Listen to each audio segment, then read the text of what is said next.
When I returned home after graduating with honors from university, my life became a series of Sundays filled with uncomfortable silences and gazes that avoided meeting mine. My family, who once celebrated my small academic achievements, now seemed ashamed of me. It didn't matter that I had completed my studies with excellence. All they saw was that my path didn't fit into the mold of success they were so eager to display. Each dinner followed the same script. Dad, barely sitting down at the table, would fire the question that had become a ritual. When are you going to get a real job? He wouldn't even look me in the eyes when saying it. It was as if my mere presence in the house was an uncomfortable reminder of a failure that to them was as evident as it was shameful. Your cousin was just promoted to junior partner at his law firm, Dad would say with pride. Your sister is dating a finance guy and you're still playing at building your business. He said it with that mocking tone he reserved for childish things, as if I were a child trapped in an office game. I clearly remember the day I got my first real contract, $500 for redesigning a local bakery's website. I ran down the stairs, my laptop in hand, my heart about to burst from my chest. Dad, Mom, look, I announced with a smile that barely fit on my face. I just signed with my first paying client. I slid the laptop across the table, hoping to see in their eyes the pride I had sought so many times. Dad barely glanced at the screen before changing the subject. That's nice, honey. Did you know your cousin Mark just bought a new BMW? 28 years old and already driving a luxury car. He handed me back the laptop without even reading what I was showing him. Mom, on the other hand, didn't even pretend to be interested. She quickly changed the subject. Jennifer, tell us more about Alex, that boy you're dating. Isn't his father running an investment firm? I stood there with my laptop in my hands, watching my achievement evaporate before their eyes as if it had never existed. That night, I worked until 3 a.m., finishing the project while the house slept in a silence that was heavier than any word of contempt. Over time, I learned to separate my work life from my family life. I used my middle name professionally, as if I could protect something of myself that way. My company was growing, but at home I remained invisible. It wasn't humility that kept me quiet. It was pure exhaustion. Trying to prove your worth to those who have already decided you're worthless is like carrying a dead weight on your shoulders. It wears you down, drains you, consumes you. My sister Jennifer had started dating Alex 8 months ago, a young man in expensive suits with a perfect smile, the living stereotype of success. Alex is taking me to the beach next month, she would announce at every dinner, then giving me a look loaded with superiority. Maybe someday you too can take someone on vacation. Each of her words was a small stab. Each comparison, another cut in a wound I no longer knew how to close. I remember once during a family barbecue, I stepped aside for a moment to handle an emergency with a server. 10 minutes on the phone. Saved hours of work for my clients. But when I returned, my uncle greeted me with a mocking smile. Finished playing video games? Everyone laughed. No one asked what I was actually doing. No one wanted to know. Over time, they even started excluding me from important family gatherings, which Alex already frequented. The explanation was simple and cruel. We don't want you to ruin the atmosphere, they said. My own family preferred to erase me to impress a stranger they barely knew. I still keep the message I received before my cousin's wedding. We only have room for 4 at our table. Alex is coming with Jennifer, maybe next time. I read it over and over, feeling a part of me breaking a little more. I had turned down a trip with a childhood friend that same weekend to accompany them. Instead, I spent the night alone watching their happiness without me on Instagram. That night, something changed inside me. Something cold and sharp hardened. When Thanksgiving Day came, they couldn't uninvite me without raising suspicions. But they warned me. Please don't talk about your little online thing, Mom told me over the phone, her voice full of nervousness. Alex will bring his parents. They're very successful people. Mom didn't know that my little online thing already employed more than 40 people. She didn't know we had just closed an important investment round. She didn't know that I, the uncomfortable son, had built something they never bothered to ask about. That morning, I closed the last-minute flights tab I had opened on my laptop and decided to attend. Not for them, for me. What they didn't know was that the real Thanksgiving surprise was already sitting at their own table. Thanksgiving Day dawned cold under a gray sky that seemed to foretell what was to come. I put on the best clothes I had, a simple, well-ironed shirt, dress pants I rarely wore, and polished shoes that had seen better days. I looked at myself in the mirror before leaving, not to adjust my appearance, but to remind myself who I was. I wasn't the failure they saw. I wasn't the uncomfortable relative they preferred to hide. I was a man who had built something real with his own hands, even if they didn't know it yet. The journey to the family house felt endless. Each traffic light, each corner was an opportunity to turn around and abandon everything. But I didn't. Every memory of contempt, of invisibility, of minimization burned within me, fueling a spark of dignity that refused to go out. When I arrived, the luxury cars were already parked in front of the house. My cousin's brand new BMW, an uncle's shiny Mercedes, and now Alex's gleaming Audi. Each of those cars was a silent reminder of what my family considered success. I entered the house and, as always, felt the fleeting glances, the forced greetings, the tense smiles that didn't reach the eyes. Mom greeted me at the door with a tight smile. Her eyes quickly scanned me, looking for flaws, looking for something to be ashamed of. "Good that you came," she said. But her tone was more of a warning than a welcome. I hung my coat in silence, swallowing the urge to say something. The aroma of roast turkey filled the house, mixing with expensive perfumes and contained anxiety. The room was meticulously decorated. Golden centerpieces, scented candles, elaborately folded napkins, everything arranged to impress Alex's parents. And there he was, standing next to Jennifer, laughing as if he had belonged to our family forever. Tall, tanned, impeccably dressed. He looked like he was taken from a magazine cover. Jennifer looked dazzling beside him, wrapped in an elegant dress. The perfect symbol of the ideal daughter, the fulfilled promise. When they saw me, Alex raised a hand in a casual greeting. Nothing to betray what was about to happen.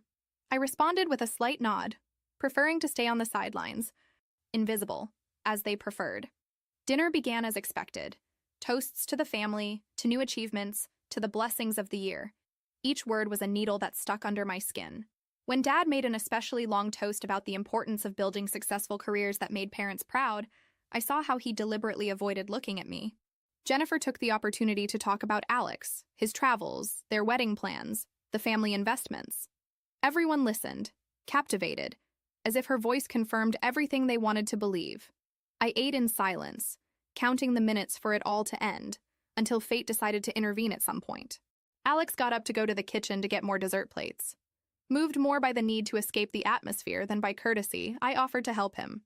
While we were looking in the drawers, Alex looked at me out of the corner of his eye and smiled in a conspiratorial way. "Hey, boss," he said quietly. "How's the team?" For a second, I thought I had misheard. I froze with a plate half pulled out. "What?" I asked, feeling a knot forming in my stomach. Alex let out a light laugh, like someone revealing a funny secret. "The team, man. Aren't you going to introduce me properly?" He shrugged. "I've been using your company to manage my online images for almost 2 years.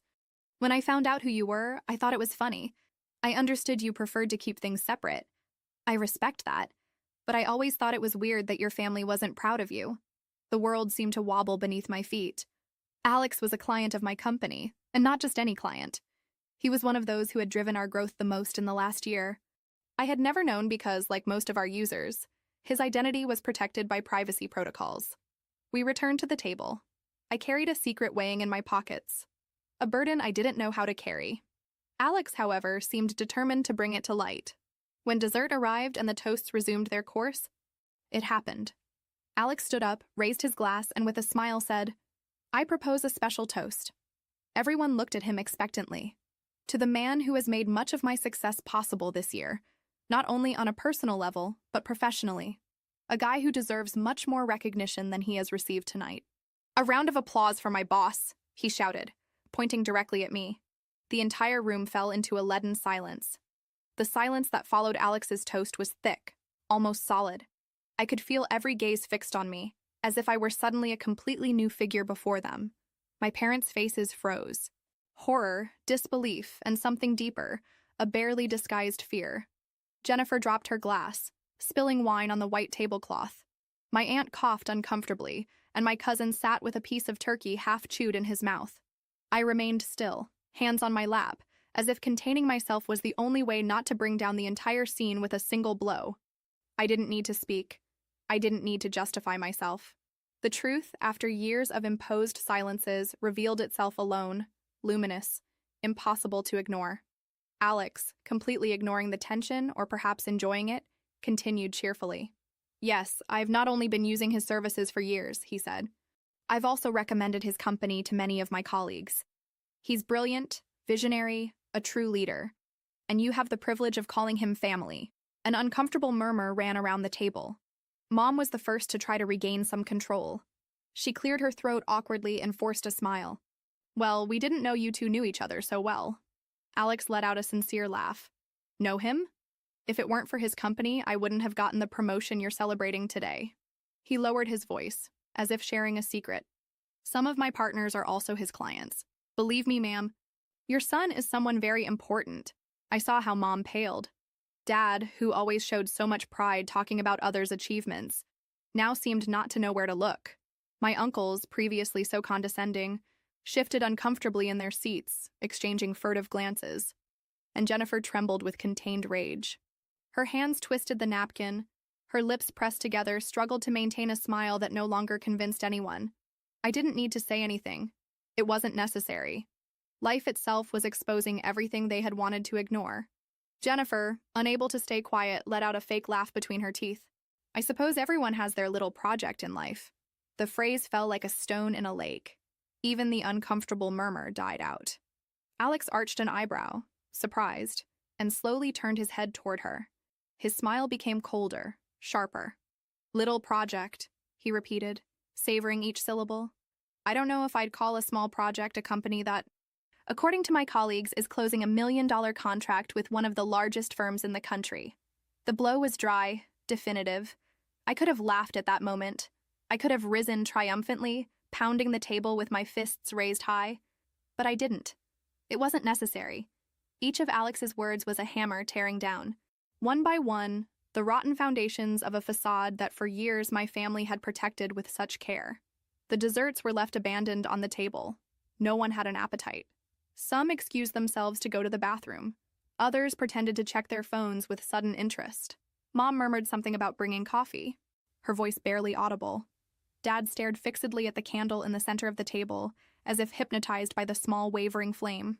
Then Alex leaned toward me and whispered so softly that only I could hear him.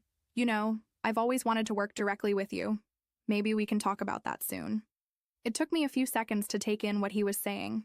Not only had I been publicly recognized, not only had I been vindicated in the eyes of those who had most belittled me, now, moreover, an even greater opportunity was opening up before me. And all this in front of those who for years had seen nothing but a hindrance in my existence. I nodded with serenity, like someone accepting any offer. But inside me, my heart was beating with savage force. Sure, I replied, my voice so calm it seemed we were talking about the weather. I'm available after the weekend. And it was at that precise moment that I felt everything change. Power, that invisible force that for so long had been concentrated in their hands, was now sliding toward me. Not because I claimed it, not because I demanded it, simply because I had grown too much to continue being ignored. When dinner ended, I was one of the first to get up. I didn't wait for the fake hugs or forced goodbyes. I put on my coat, firmly shook Alex's hand, and went out into the cold night. The freezing air hit me in the face like an invigorating slap. It didn't hurt. On the contrary, I felt more alive than ever. I walked to my car. Not the most luxurious on the street, but mine. A symbol of everything I had built my way. Imperfect, but authentic. I sat at the wheel, started the engine, and before leaving, I closed my eyes. I took a deep breath, not for the humiliation I was leaving behind, but for the silent promise of the future I had begun to build. A future where I finally didn't need anyone's approval to feel enough. That night, as I drove back home, I understood something. The most powerful validation doesn't come from those who doubted you. It comes from yourself. From not having given up when everything seemed against you. From having continued building brick by brick even when no one was applauding. And deep in my soul, I knew that night was just the beginning. The days that followed that dinner were silent. Uncomfortable. The entire family seemed to have signed an unspoken pact. Pretend nothing had happened. As if Alex's toast could be swept under a rug made of trivial conversations and forced smiles. But something fundamental had changed. I felt it in every brief call, in every text message full of polite but empty phrases, in every averted gaze during family encounters. I was invisible, but also not accepted. I was uncomfortable. A living reminder of everything they had not wanted to see. And to my surprise, it didn't hurt me. not in the way it once hurt me.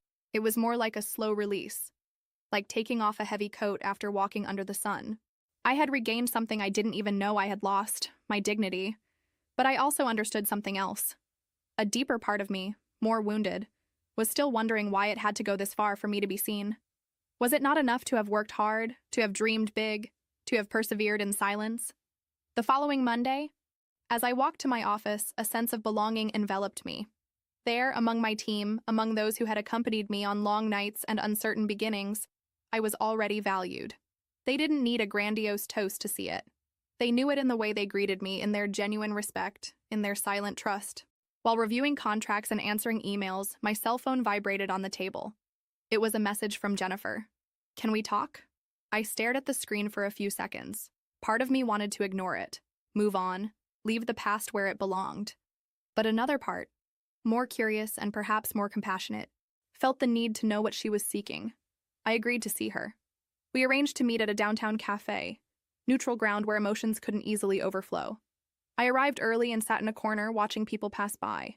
I thought about how much my life had changed, how some wounds, despite everything, were still there, barely covered by a thin layer of success. Jennifer arrived late, as always, but something about her was different. She didn't come wrapped in her usual aura of perfection. No designer clothes, no flawless makeup, none of the arrogance that usually accompanied her. She seemed smaller, more real. She sat across from me, ordered a coffee, and for several minutes just played with the spoon, avoiding my gaze. Finally, she raised her head. "I wanted to apologize," she said, her voice barely a whisper, "for how we treated you." I didn't know what to respond immediately. The apology, though welcome, sounded rehearsed, more like a need to clean her own guilt than to acknowledge the real damage. I stared at her. "Do you really want to apologize, or do you just want to feel better about yourself?" I asked calmly, without rancor, but with a new firmness. Jennifer opened her eyes wide, surprised by my tone. For the first time, I wasn't the younger brother seeking her approval. I was a man who knew who he was and what he was worth. "I guess both," she admitted, dropping her shoulders with a tired sigh. "I never thought that—" She stopped, searching for words. "Never thought I would achieve anything?" I completed. Without softening it, she lowered her head. There was no need for her to say it. Her silence was a confession. And then I saw something in her that I hadn't seen before. Vulnerability. A glimpse of the girl who had also been molded by the blows of others' expectations. Jennifer wasn't just the golden daughter, the favorite. She was also a victim of that relentless family mold. The one that allowed no mistakes, that demanded brilliant successes that could be flaunted to others. "You were always brilliant," she whispered. But Dad, Mom, everyone expected something else. A pompous title, a suit and tie job, something they could show off at family gatherings. I leaned back in my chair and let her words float in the air. It wasn't personal. It never had been entirely. It was fear, insecurity, a desperate need to validate themselves through us. I smiled slightly, not in mockery but in understanding. "I didn't build my life to impress them," I said. "I built it because I believed in myself, even when no one else did." Jennifer nodded. And for a moment, all the pride, all the rivalry, all the absurd competition evaporated. We were just two siblings, two survivors of the same invisible chains. We said goodbye with an awkward handshake. A small gesture, but full of meaning. It didn't solve everything. It didn't erase years of distance or wounds. But it was a beginning. That night, as I drove back home, I understood something even deeper. The real triumph isn't that they finally recognize you. It's being able to see those who hurt you for what they are. Broken human beings trapped in their own limitations. I didn't need their approval. I didn't need their conditional love. I had already won the most important battle, not betraying myself. And in the silence of my car, as the city blinked around me, I smiled because I knew my story was just beginning. Life has a curious way of settling scores, not always when one wants or how one expects. But sooner or later it does. During the months that followed, that truth was revealed in small details. My company continued to grow solidly. It wasn't an explosive rise like those that make headlines. It was steady, silent, and real. Each new client, each expansion, each signed contract was a silent testimony to the years of effort that no one had wanted to see. Sometimes, in the midst of work, I would find myself thinking of them, of Mom, of Dad, of Jennifer, of how they looked at me before and how they looked at me now. Did they really regret having belittled me, or did they just regret having lost control over my life? The difference was subtle, but it mattered. And although part of me wished all the resentment would disappear, another wiser part knew that there were wounds that might never fully heal. The relationship with my family became tense and superficial, without open fights, but also without real closeness. It was like attending a play where everyone knew their lines, but no one really believed in the story. Family gatherings, when they happened, were carefully measured. There were comments about the weather, empty questions about work, mechanical congratulations on achievements they neither understood nor tried to comprehend. Dad, who previously boasted proudly of other relatives' successes, now spoke of me in vague terms. He has his technology company, he would say, like someone mentioning something he doesn't fully understand. Mom had adopted another approach, active denial. Whenever someone mentioned my projects or achievements, she skillfully diverted the conversation to safer topics. Jennifer's vacations, some cousin's promotion, anything but talking about me.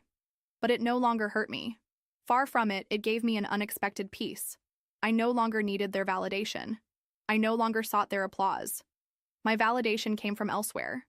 It came from clients who trusted me, from employees who built their future alongside me, from partners who bet on my ideas. And above all, it came from within, from knowing that I had endured, that I had persisted, that I had overcome. One spring afternoon, while reviewing contracts in the office, I received an unexpected call. It was Alex. His tone was relaxed, as always, but there was an underlying urgency in his voice. "Do you have a moment?" he asked. "I want to propose something to you." We agreed to meet that same week at his office. When I arrived, he greeted me with a broad smile, a cup of coffee in hand. The atmosphere was elegant. Glass walls, minimalist furniture, discreetly expensive artwork, all designed to impress. But those things no longer impressed me. I had learned that real value isn't measured in luxurious offices or high-end cars. It's measured in principles, in character, in the ability to build something authentic. We sat face to face, and without preamble, Alex presented his proposal. "I want you to consider a strategic alliance," he said. "My firm is interested in investing in your company, not to control it, not to change it, but to boost it."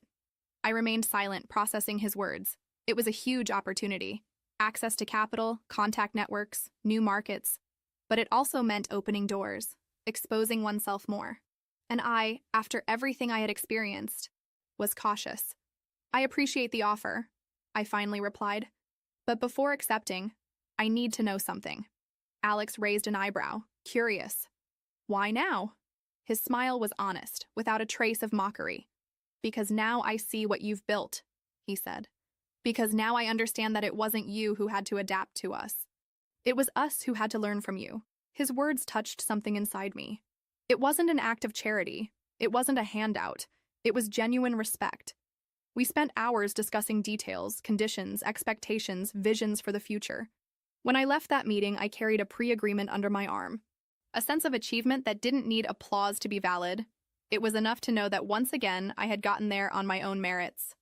The following months were dizzying. The alliance with Alex allowed us to expand our operations to new cities. We hired more talent, launched new divisions. We positioned ourselves in sectors where before we were hardly known.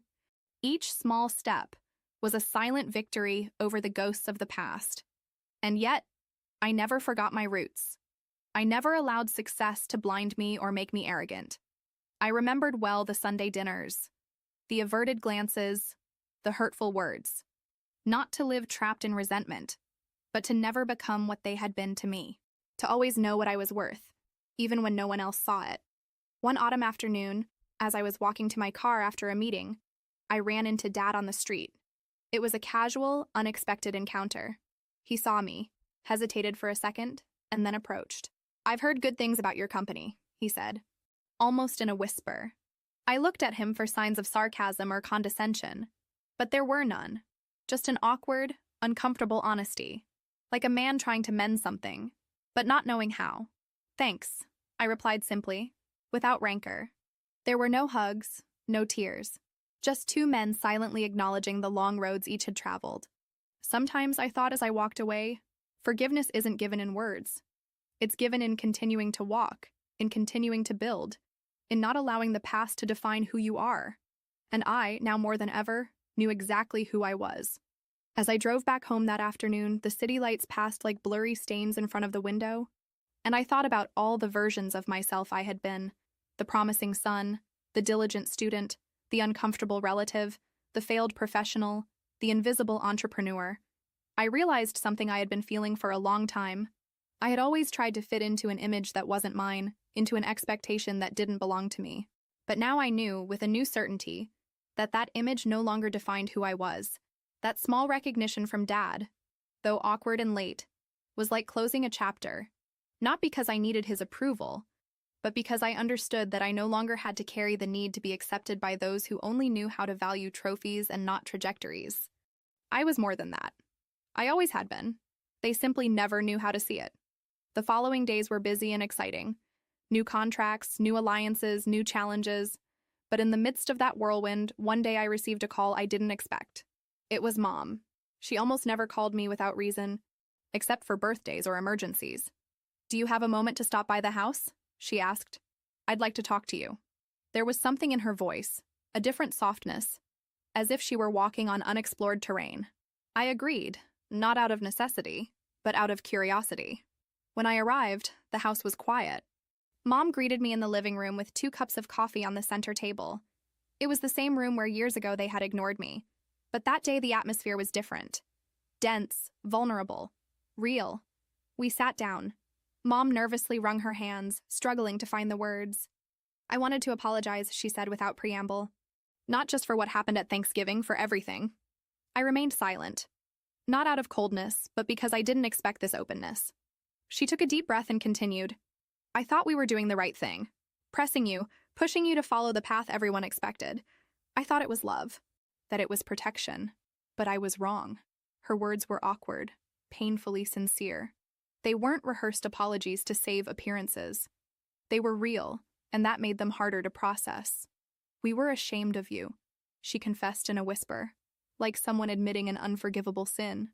"Not because you weren't successful, but because your success didn't fit into the story we wanted to tell the world."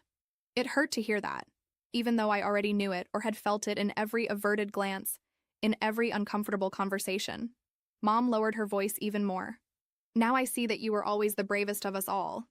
For an instant, I felt I could cry. Not from sadness, not from joy, but from pure relief. All that weight I had carried for so long, believing the problem was me, dissolved in that moment. And I understood something. It wasn't my job to fix their broken expectations. It wasn't my responsibility to fill the mold they had designed.